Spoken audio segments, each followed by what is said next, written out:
অবস্থা ঠিক কোথায় দাঁড়িয়ে রয়েছে তা নিয়েই যেন একাধিক প্রশ্ন উঠে আসছে। বিরোধী দলনেতা কি হবে তা নিয়ে দীর্ঘ টালবাহানা চলেছে। এখনো পর্যন্ত কিন্তু কোনো চূড়ান্ত সিদ্ধান্তের কথা জানা যায়নি। আর তার মাঝেই তৃণমূলের এইভাবে দুটুকরো হয়ে যাওয়া সেই খবরকে আরও যেন খানিকটা উস্কে দিয়েছে। এদিকে শুভেন্দু অধিকারীর সঙ্গে বৈঠক শুরু হয়েছে। বৈঠকে সেখানে গিয়েছেন নব এবং আদি তৃণমূলের বেশ কিছু বিধায়ক। সেখান থেকেও প্রশ্ন উঠে আসছে, তাহলে কি এবারে এতদিন আমরা তৃণমূল কংগ্রেসকে যেভাবে দেখেছি বা অভিষেক বন্দ্যোপাধ্যায়কে মানতে না পেরেই কি এত বড় সিদ্ধান্ত? কেন মমতা বন্দ্যোপাধ্যায় কমিটিগুলোকে ভেঙে দিলেন? এই সমস্ত কিছু নিঃসন্দেহে বলা যেতে পারে ভীষণ গুরুত্বপূর্ণ। এবার আপনাদেরকে বেশ কয়েকটা ইনফরমেশন এবারে দিয়ে রাখি। তৃণমূলের সব কমিটি ভেঙে দেওয়া হয়েছে, সিদ্ধান্ত জানানো হয়েছে। ইতিমধ্যেই সোশ্যাল মিডিয়ায় নির্বাচনী ধাক্কার পর বড় পদক্ষেপ এবং সংগঠনকে ঢেলে সাজানোর প্রস্তুতি, এবং এই সেই টুইট আপনারা দেখতে পাচ্ছেন যেটা সর্বভারতীয় তৃণমূল কংগ্রেসের পক্ষ থেকে করা হয়েছে। সেখানে লেখা রয়েছে, সুবিবেচনা করার পর এই সিদ্ধান্ত নেওয়া হয়েছে যে পশ্চিমবঙ্গের সর্বভারতীয় তৃণমূল কংগ্রেসের সমস্ত কমিটি এবং সহযোগী সংগঠন অবিলম্বে বিলুপ্ত বলে গণ্য হবে। দলীয় প্রতিটি স্তরে একটি ব্যাপক আত্মসমীক্ষা, কর্ম সম্পাদন, পর্যালোচনা এবং সাংগঠনিক মূল্যায়ন কার্যক্রম গ্রহণ করবে। এই কার্যক্রমের ফলাফলের ভিত্তিতে মূল সংগঠন এবং সকল সহযোগী সংগঠনের সাংগঠনিক কাঠামো পুনর্গঠন করে যথাসময়ে তা ঘোষণা করা হবে। দলটি তার সংগঠনকে শক্তিশালী করতে এবং নতুন উদ্যম ও উদ্দেশ্য নিয়ে ভবিষ্যতের চ্যালেঞ্জ মোকাবিলা করার জন্য প্রস্তুত হতে প্রতিশ্রুতিবদ্ধ। একদম এই জায়গা থেকে আমি কথা বলবো, আমার অন্দরের যে অবস্থা তাতে তো এক কথায় বলা যেতে পারে যে ভোটের পর থেকে তৃণমূল কংগ্রেস মানে দলটা টিকে থাকাই যেন বর্তমানে একটা প্রশ্নের মুখে। একবারে এই নিয়ে আমি কথা বলবো। আমাদের সঙ্গে রয়েছেন ইন্দ্রদা। যে ইন্দ্রদা, ভোটের ফলাফল পর থেকে যে তৃণমূলের যে বিধায়করা রয়েছেন তাদের যে রিয়াকশন, দেখো, ভোটের ফলাফলের পর থেকে রিয়াকশনটা সেটা আমরা দেখতেই পাচ্ছি। তৃণমূলের অন্দরে যে চূড়ান্ত গোষ্ঠীকোণ্ডল এবং গোষ্ঠীকোণ্ডলের ফলে আজকে তৃণমূলের অন্দরে সবচেয়ে বড় ক্রাইসিসটা কি? সেই ক্রাইসিসটা হচ্ছে কার নেতৃত্ব মানা হবে। এবং যেটা স্পষ্ট হয়ে যাচ্ছে বারবার আমরা এই পুরো প্রক্রিয়াটার মধ্যে, যেটা সকাল থেকে বিগত কয়েকদিন ধরে দেখছি এবং আজ সকালে যেটা প্রতিফলন আমরা বিধানসভায় দেখলাম, যে একটা চিঠি পাঠানো হয়েছিল, সেই চিঠিটা নিয়ে সিআইডি তদন্ত চলছে। তারপর আবার গতকালকে কুণালদা নিজে, আমরা আবার কুণালদা সেই ছবিও দেখাচ্ছি, কুণালদা গতকাল একটা চিঠি দিয়েছেন বিধানসভায়, এবং যখন অধ্যক্ষের কাছে সেই চিঠিটা দিতে গেছিলেন তখন তারা জানান তৃণমূলের প্রতিনিধি দল যে অধ্যক্ষ সেই চিঠিটা নেননি, তারা চিঠির টেবিলে রেখে দিয়ে এসেছিলেন। কিন্তু সেই চিঠিতেও স্বাক্ষর ছিল অভিষেক বন্দ্যোপাধ্যায়। কিন্তু যারা বেশিরভাগ তৃণমূল কংগ্রেসের জয়ী বিধায়ক রয়েছেন তারা বলছেন যে তারা এইটাকে মেনে নিচ্ছেন না। সুতরাং তাদের প্রশ্ন এই মুহূর্তে অভিষেক বন্দ্যোপাধ্যায়ের নেতৃত্বকে নিয়ে।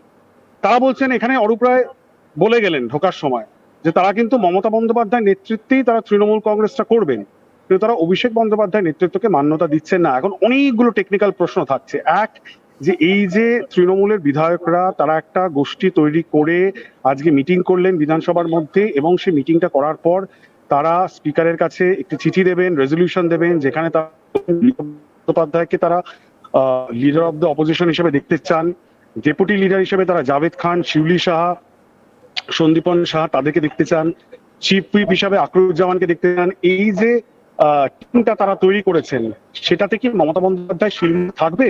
এখনো পর্যন্ত তো নেই, কারণ মমতা বন্দ্যোপাধ্যায় পার্টির চেয়ারপারসন।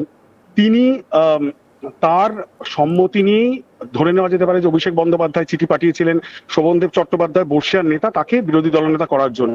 সুতরাং সেটাতে এখন তৃণমূল পুরো আড়াআড়ি ভাবে বিভক্ত, এবং 2/3 2/3 বিধায়ক কিন্তু উল্টো দিকে রয়েছে। তারা এখন মমতা বন্দ্যোপাধ্যায় নেতৃত্বটাই মানছেন, কিন্তু অভিষেক বন্দ্যোপাধ্যায় নেতৃত্বটা মানবেন না। ইন্দ্রর কাছে একটা প্রশ্ন একটুখানি রাখা সম্ভব হয় যে বর্তমানে কিন্তু সমস্ত কমিটিগুলোকে ভেঙে দেওয়া হয়েছে, তৃণমূল কংগ্রেসের পক্ষ থেকে বলা হয়েছে আবার নতুন করে সমস্ত কমিটিগুলো গঠন করা হবে, কিন্তু আদৌ কি সেটা সম্ভব হবে তার আশা কতটা থাকছে? কারণ বর্তমানে তো তৃণমূলতে আড়াআড়ি ভেঙে গেছে।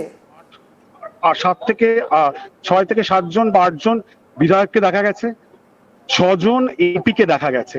যে বিধায়কদেরকে দেখা গেছে, আজকে মজার বিষয় হলে এই মুহূর্তে যখন আমরা নবান্ন সভাঘরের বাইরে দাঁড়িয়ে আছি, ভেতরে যে মিটিংটি চলছে মুখ্যমন্ত্রীর সাথে, সেখানে তো নয়না বন্দ্যোপাধ্যায়, কুণাল ঘোষ রয়েছেন, কলকাতার মেয়র ফিরহাদ হাকিম রয়েছেন।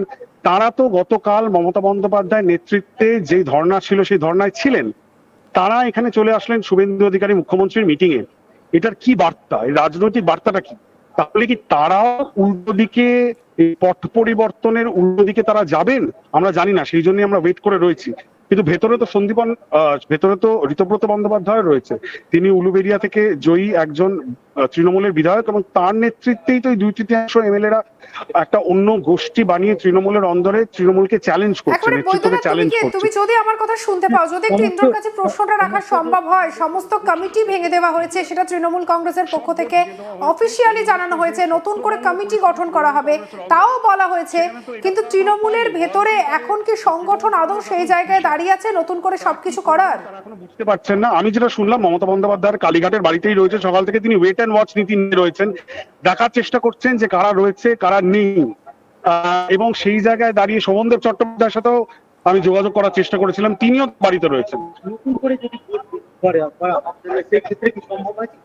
নতুন করে বোর্ডের এই প্রশ্নগুলো না এখন খুবই কাল্পনিক। এই মুহূর্তে সেগুলো নিয়ে কথা বলার মতো সময় নয়, কারণ তৃণমূল কংগ্রেস দল হিসাবে তারা কিভাবে আত্মপ্রকাশ করবে, এই যে নতুন তৃণমূলের কথা বলা হচ্ছে, কি হবে, তার ভবিষ্যৎটা কি? আদৌ কি তারা নতুন করে তারা যারা 2/3 নেতৃত্বে 2/3 বিধায়ক ঋতব্রত বন্দ্যোপাধ্যায়ের নেতৃত্বে যারা চিঠি দিচ্ছেন, আগামী দিনে কিন্তু সেটা নিয়ে একটা শুধুমাত্র রাজনৈতিক ভাবে চ্যালেঞ্জ ছুড়ে দেওয়া নয়, এর পেছনে কিছু আইনি জটিলতারও সৃষ্টি হতে পারে। তৃণমূল কংগ্রেসের সিম্বল, তৃণমূল দলটা আসল তৃণমূল দল হিসাবে স্পিকার কাকে স্বীকৃতি দেবে? তাহলে আজকে এখন যা ফাস্ট পেস ডেভেলপমেন্ট হচ্ছে, প্রতি ঘন্টায় ঘন্টায় যেভাবে ডেভেলপমেন্ট হচ্ছে, তাতে তো আমাদেরকে এটার দিকে নজর রাখতে হবে যে অ্যাকচুয়ালি দুটো গোষ্ঠীতে বিভক্ত তৃণমূল। একটা হচ্ছে আদি তৃণমূল, মমতা বন্দ্যোপাধ্যায়ের পাশে যারা আছেন তার মধ্যে কিছু জন এখানেও চলে এসেছে, কতজন মমতা বন্দ্যোপাধ্যায় হাতে রইলেন, আর বাকি একটা বড় সংখ্যা তারা তো অন্যদিকে চলে গেছেন, কিন্তু তারা বলছেন মুখে যে আমরা মমতা বন্দ্যোপাধ্যায়কে নেতা হিসাবে মানি। সুতরাং সেক্ষেত্রে দাঁড়িয়ে তৃণমূল নেত্রী হিসেবে মমতা বন্দ্যোপাধ্যায় তার নিজের সিদ্ধান্ত কি আমরা জানি না, কখনো কখনো তাকে একটা সিদ্ধান্ত নিতে হবে। তিনি কি এই যে 2/3 বিধায়ক যারা ঋতব্রত বন্দ্যোপাধ্যায়ের সাথে যোগসাযোগ রেখে কাজ করছেন তাদের কি স্বীকৃতি দেবেন, নাকি তিনি অভিষেক বন্দ্যোপাধ্যায়কে বলবেন যে না, তোমার জন্য আজকে দলের এই অবস্থা, তোমার নেতৃত্বকে মেনে নিচ্ছে না এবং দল ভেঙে যেতে বসেছে, তাই দল বাঁচাতে গেলে তোমাকে সরে দাঁড়াতে হবে দল থেকে, সেটা করবে। সম্ভব হতে পারে সরাসরি ছড়িয়ে দিয়ে আমরা জানি না, রাজনীতিতে ইম্পসিবল বলে কিছু হয় না। কে ভেবেছিল আগে পর্যন্ত যে নির্বাচনে হারের পর তৃণমূল এইভাবে ছত্রভঙ্গ হয়ে যাবে? সেটা তো কেউ ভাবতে না। এই জায়গায় দাঁড়িয়ে কি হবে আমাদের পক্ষে এই মুহূর্তে বলা সম্ভব নয়। আমরা গণৎকার নই যে আগে থেকে আমরা বলতে পারবো কি হবে, কিন্তু এইটুকু তো স্পষ্ট হয়ে যাচ্ছে যে 15 বছর